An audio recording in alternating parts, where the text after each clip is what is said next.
En fait, j'ai tout de suite eu une activité artistique très très jeune. Je me suis mis à dessiner, à reproduire beaucoup les publicités que je voyais, des tableaux de maître. En fonction de l'âge que j'avais, j'ai tout de suite eu une activité artistique. Elle est devenue professionnelle plus tardivement, parce que j'étais dans un milieu social dans lequel le statut d'artiste n'était pas peut-être celui le plus attendu ou le plus recherché. Et donc il m'a fallu beaucoup d'efforts pour avoir le courage d'être ce que je pensais devoir être.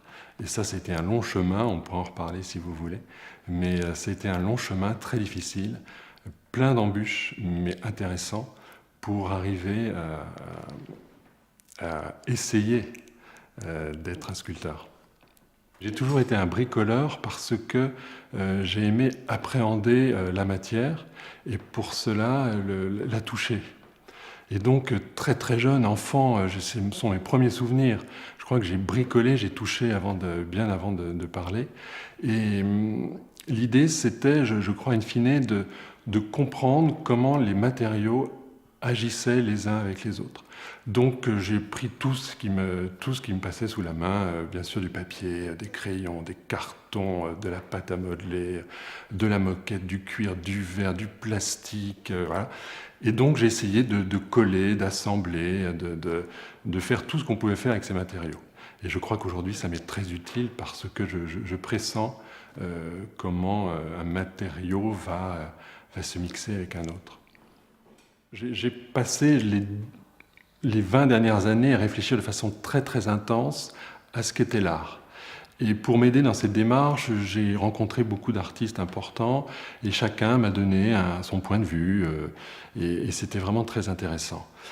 De mon côté, il m'a semblé que l'un des objets de l'art était de donner à voir une réalité que nos sens ne nous permettaient pas de percevoir.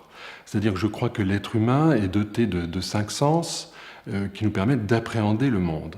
Mais ce n'est pas parce que nous n'avons que 5 sens qui nous permettent de voir, d'entendre, de toucher, de goûter, de sentir, qu'il n'y a pas d'autre chose à percevoir.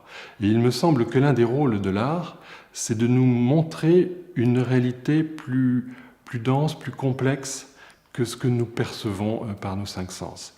Et pour m'aider dans cette démarche, dans ce travail, je me suis adossé sur la science, et la science fondamentale, les recherches les plus précises aujourd'hui, parce que la science, bien sûr, s'intéresse à des échelles que nous ne percevons pas, l'infiniment grand, l'infiniment petit.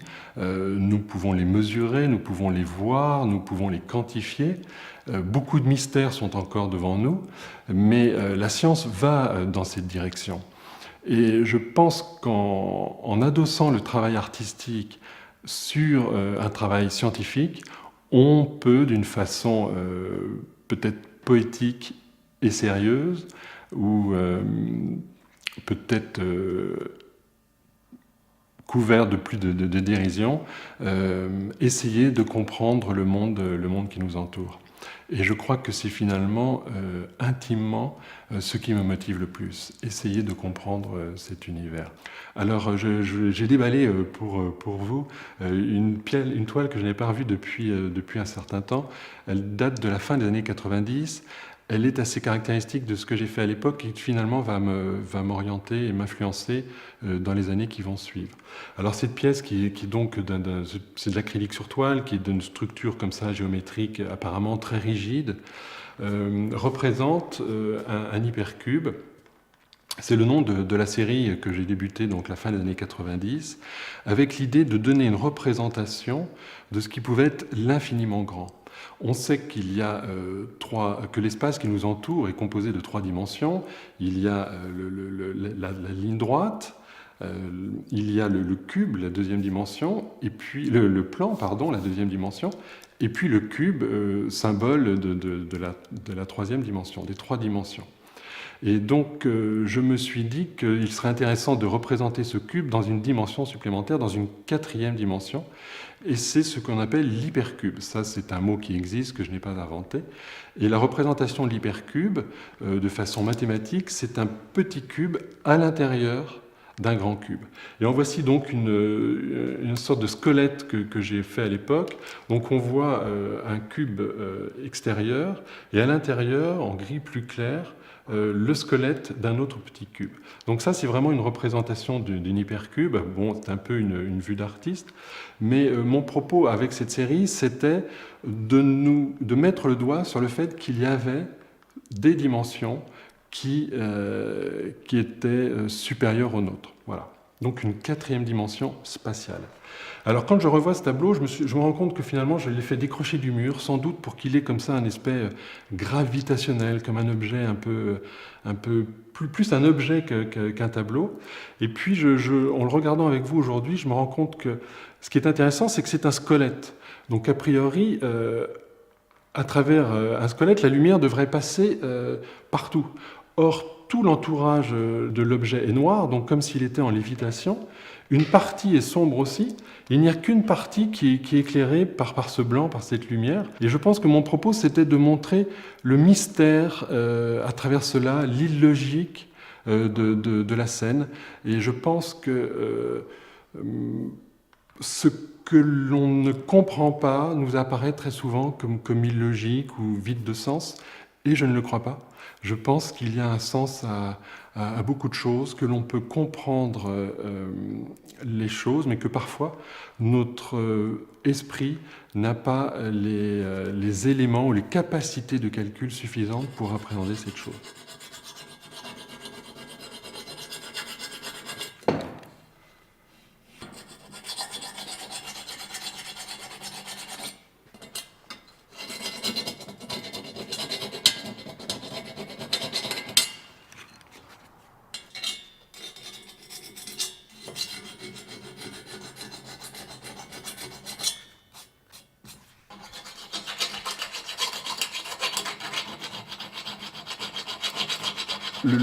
Le passage à la sculpture se fait lorsque j'ai décidé de faire une représentation en sculpture assez simple, on en verra une tout à l'heure, donc de cette forme géométrique, et puis de faire une anamorphose dans l'espace.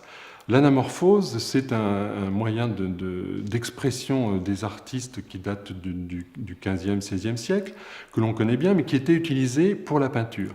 C'est-à-dire le fait qu'en fonction de l'angle et du point de vue du regardeur, il y aura une ou deux images. Un point de vue, vous voyez une image, vous vous penchez, vous voyez apparaître une autre image. Donc les grands maîtres de la Renaissance italienne ont découvert ce phénomène, et ça donne des choses très très intéressantes. Moi, mon propos est d'essayer d'accentuer cet effet en l'appliquant à la sculpture. Et là, on a un petit exemplaire, si vous pouvez me suivre, on a un petit exemplaire qui est celui-ci. Alors, voilà, si vous avez un point de vue précis, je ne sais pas si vous pouvez le voir, vous allez voir apparaître un petit cube au sein d'un plus grand cube. Il faut vraiment le point de vue. Et puis, par contre, d'où je suis moi, il y a un sentiment chaotique de lignes et de droites, de segments qui sont composés de barres en acier soudées les uns aux autres. Est-ce que le réel, c'est l'impression de cube que vous avez devant vous, et derrière, il y a un véritable chaos? Ou à l'opposé, est-ce que notre monde est composé d'un chaos et il y a un point de vue qui permet d'en comprendre le sens? Alors ça, vraiment, c'est à la fois très religieux et assez philosophique. Est-ce que le monde est chaotique et nous le percevons comme tel, et certaines personnes ont peut-être la possibilité d'y voir un ordre, ou est-ce qu'à l'opposé, notre monde est ordonné et il nous semble chaotique parce que nous n'avons pas les clés pour découvrir cet ordre. Après m'être intéressé avec la série Hypercube à l'infiniment grand, je me suis préoccupé d'essayer de mieux appréhender l'infiniment petit. Je me suis intéressé à l'une des théories les plus pertinentes des 2 dernières décennies, qui s'appelle la théorie des supercordes. C'est une théorie mise en place par quelques grands scientifiques américains, relayée à travers le monde par d'autres maintenant. C'est une théorie qui aurait l'avantage de résoudre beaucoup de questions scientifiques complexes, et qui dit la chose suivante, d'où son nom. qui nous dit que finalement la matière ne serait pas composée d'une petite particule non sécable, mais de minuscules cordes en vibration qui, en fonction de leur état vibratoire, viendraient composer la matière. Pour faire simple, un peu comme les cordes d'un violon, en fonction de l'endroit sur lequel l'on vient taper, le son est différent alors qu'il s'agit bien de la même corde. Et immédiatement, quand j'ai lu ces textes il y a un peu plus de 10 ans, j'ai imaginé des cordes en vibration et j'ai essayé de trouver la façon de les représenter, de les mettre à notre échelle, de les mettre à nos yeux. Et donc ça donne cette série que j'appelle Supercordes, avec l'idée de donner quelque chose qui soit à la fois très léger, très aérien. J'ai vraiment travaillé la technique pour que tout ça semble très simple, très facile. Les systèmes d'accroche sont cachés, les soudures sont mollées. Le regardeur n'a pas obligatoirement à comprendre les difficultés du travail de la réalisation, qu'on doit simplement lui projeter un résultat. Voilà, alors vous remarquerez que la couleur que j'ai choisie pour cette séquence traitant de l'infiniment petit était le blanc, à l'opposé tout à l'heure des hypercubes qui étaient noirs, sans doute parce que le blanc, dans notre imagerie occidentale, c'est la pureté, ça peut être la couleur de la Genèse, c'est la couleur dans ma tête, je le considérais comme la couleur un peu du néant. Pour preuve d'ailleurs, très souvent dans tous les musées, les murs sont peints en blanc. Cela signifie que c'est comme s'ils n'existaient pas. Ils sont juste un support, mais ils ne sont pas une approche chromatique. Contrairement aux musées qui proposent de la peinture de Renaissance, qui très souvent peignent les murs de couleur. Là, il y a un statut qui est différent du mur blanc, parce que le blanc, c'est un peu la neutralité. Et donc, il me semblait intéressant, pour traiter d'un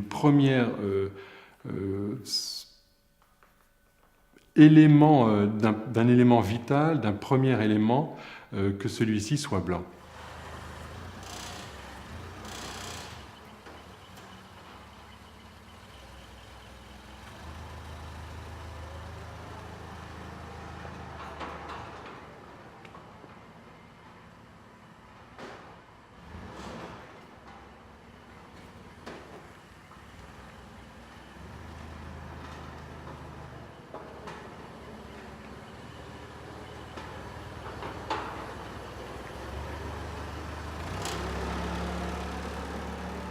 L'acier, c'est aussi une matière magique. Quand on prend deux morceaux et qu'avec un peu de soudure on les fait tenir, il y a là mais quelque chose qui... Je ne m'en lasse pas. Je trouve que c'est vraiment magique. C'est l'union de deux corps, de deux matières qui n'avaient pas été ensemble. Et cette union est presque définitive. C'est vraiment... oui, j'aime utiliser le mot magique pour parler de l'acte de soudure. Alors, le processus créatif... et le suivant, c'est-à-dire que très souvent je fais des petites esquisses pour appréhender des nouvelles séries et je passe très rapidement à l'ordinateur, à l'informatique, qui me permet de concevoir d'une façon beaucoup plus précise ce type de forme. Parfois de l'ordinateur je repasse à la maquette, c'est-à-dire je fais des petites maquettes en bois, en papier, en carton, pour visualiser l'intérêt esthétique, les défauts éventuels, la force ou la non-force de la construction. Et parfois, je renumérise cette maquette pour en avoir les coordonnées techniques et pour la mise en fabrication de la sculpture. Donc il y a vraiment toujours une étape entre la tradition, le dessin, la technologie, l'informatique, la soudure, l'acier, enfin, vraiment tout ça se fait un peu dans tous les sens. C'est vrai que je maîtrise toutes les étapes, c'est-à-dire que quand j'ai commencé cette activité de sculpture qui est assez complexe, qui nécessite des techniques que je ne maîtrisais pas peut-être obligatoirement au début, la tentation était de faire une maquette et puis de la faire fabriquer par une tierce personne. Et je me suis rendu compte que là, j'abandonnais l'acte créatif, que je ne pourrais plus intervenir sur ce qui allait être fabriqué. Et donc j'ai intégré un atelier que l'on visitera ensemble, qui me permet de concevoir du petit dessin jusqu'à l'objet final, de concevoir la totalité de la sculpture. Je pense que c'est très important pour laisser libre cours à sa personnalité, pour que les idées viennent au fur et à mesure, pour maîtriser la qualité technique. Je suis très sensible sur ce point. Je pense que la qualité technique, c'est vraiment important. Dans cette série, par exemple, je pense que c'est vraiment important que les soudures soient invisibles pour qu'il y ait un côté très magique, très aérien. Si on voyait un gros ruban de soudure, ça correspondrait plus à 2 morceaux de fer soudés, alors que là, je veux plutôt donner l'idée d'une forme dans sa globalité. Et je ne veux pas me priver de ce luxe. C'est la capacité qu'a mon cerveau pour modifier mon environnement, pour moi-même, pour ceux qui le regardent. Et si je veux que cela se passe dans les meilleures conditions, je ne veux pas me priver de l'usage de mes mains. Alors, parfois, c'est compliqué, c'est fatigant, c'est plein de poussière, c'est difficile. La matière ne se laisse pas toujours dompter, il faut l'aimer pour qu'elle nous offre ses formes. Mais mon propos est véritablement celui-ci. D'aimer la matière pour qu'elle nous offre le meilleur d'elle-même. Et je ne veux pas me priver de faire cela moi-même. Voilà. D'où la nécessité d'un grand atelier comme celui-ci, qui ressemble presque plus à une petite usine qu'à un atelier d'artiste.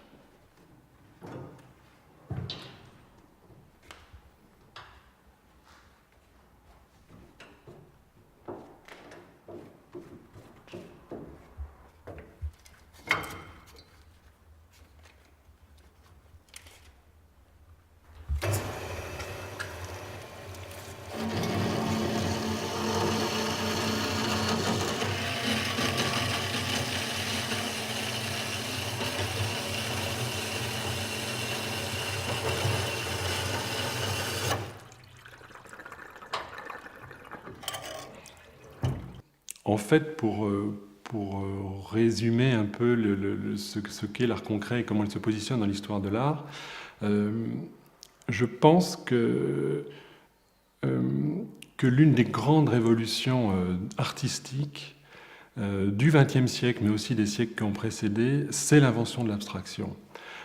Je pense qu'aujourd'hui encore, en 2010, on n'a pas pris conscience de cette grande révolution intellectuelle, esthétique, et philosophique qu'était l'abstraction.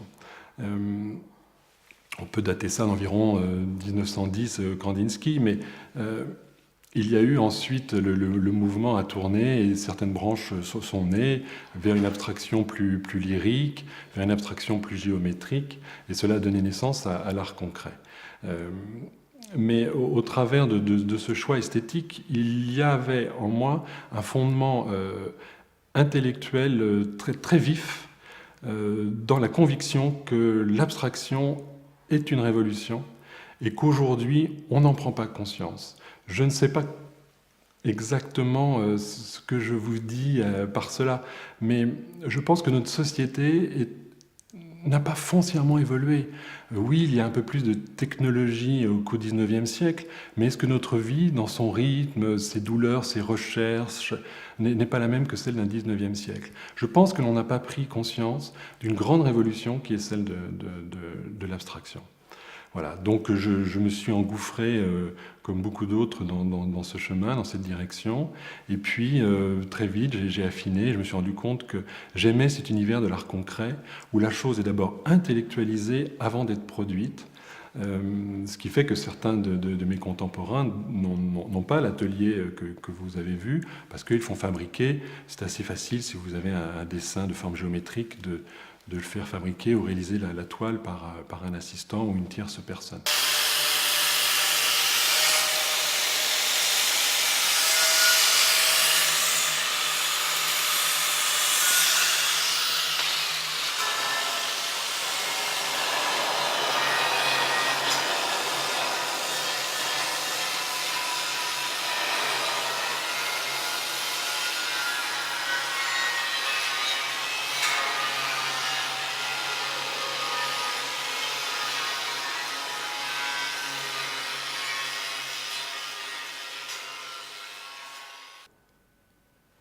Une œuvre d'art, c'est presque un panier de pique-nique.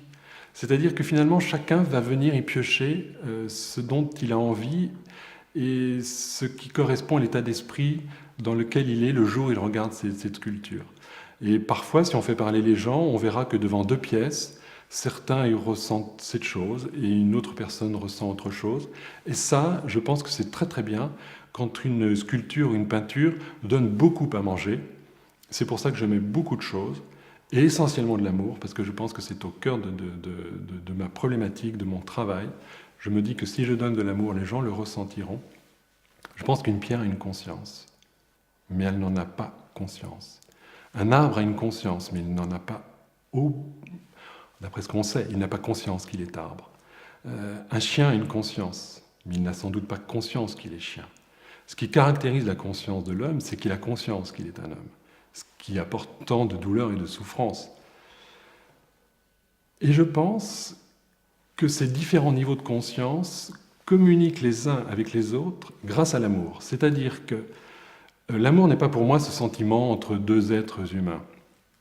L'amour est pour moi un vecteur d'énergie. C'est-à-dire que je pense qu'entre ces différents niveaux de conscience, la pierre, l'arbre, le chien ou le chat, l'être humain, il y a une communication qui se fait par l'intermédiaire de l'amour. Donc c'est pour ça que je minimise, je fais un peu un grand écart, mais il y a un peu de ça, que je minimise la présence d'objets autour de moi, parce que je pense que chaque objet rayonne, irradie des choses, et je suis donc très sélectif dans les objets qui m'entourent, pour ne pas subir d'ondes négatives et pour être dans un univers plus lumineux, au sens spirituel du terme. Je suis surpris chaque jour un peu plus par la violence qui inonde les écrans de télévision, les écrans de cinéma, les conversations dans la rue. Et je pense que si aujourd'hui, une personne peut prétendre à apporter un peu de poésie dans un monde qui en manque un peu, je crois que l'artiste a peut-être ce devoir. Parce que finalement, si lui ne le fait pas, lui qui produit quelque chose de gratuitement, c'est-à-dire qu'aujourd'hui, ce que je fais n'a absolument aucun objet précis. Ce n'est pas un véhicule automobile pour aller d'un point à un autre, ce n'est pas une machine à écrire ou un ordinateur pour communiquer avec quelqu'un d'autre. Je consacre toute ma vie, de façon quasi monacale, à produire quelque chose dont personne n'a besoin. Donc ça veut dire qu'il faut beaucoup d'orgueil, il ne faut pas le nier, il faut beaucoup d'orgueil, il faut croire que ce que l'on fait est important, mais avec l'idée que cela, un jour ou l'autre, apportera un peu de poésie. Mais ça m'émeut quand je parle de ça.